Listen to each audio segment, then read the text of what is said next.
Hello guys, আমরা আজ এই মুহূর্তে রওনা দিয়েছি পদ্মার পার এবং কলাতিয়া থেকে পদ্মার পার যেতে আমাদের প্রায় সময় লাগবে 1.5 থেকে 2 ঘন্টা। এর মাঝে আমরা রাস্তার দুই ধারের ভিডিও আপনাদের সামনে তুলে ধরবো এবং মন কাড়া পরিবেশ এবং নজর কাড়া এক হৃদয় নিংড়ানো গ্রামের আবহাওয়া আপনাদের সামনে তুলে ধরার চেষ্টা করতেছি। সামনে দেখতেছেন একটি ব্রিজ আছে।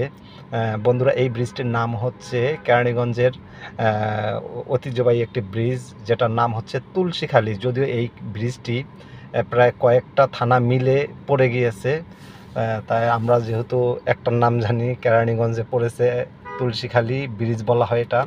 আপনাদের সামনে তুলে ধরার চেষ্টা করতেছি এবং মোটরসাইকেল চালাচ্ছেন রাজীব কাকু, আমার পিছনে বসে আছেন আমাদের সুমন ভাই।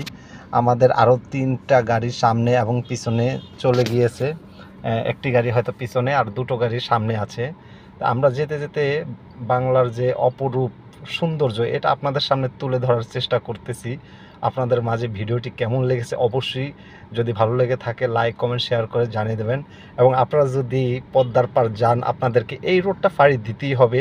তা আমি ভাবলাম যে আপনাদের সামনে ভিডিওটা তুলে না ধরলেই নয়। অসাধারণ একটি ভিউ। বন্ধুরা দেখতেছেন, গ্রাম বাংলার পরিবেশ কার না ভালো লাগে। আমার ভালো লেগেছে, তাই আপনাদের সামনে তুলে ধরলাম। আশা করি আপনারাও আসবেন এখানে। ভালো থাকবেন, বেস্ট অফ লাক।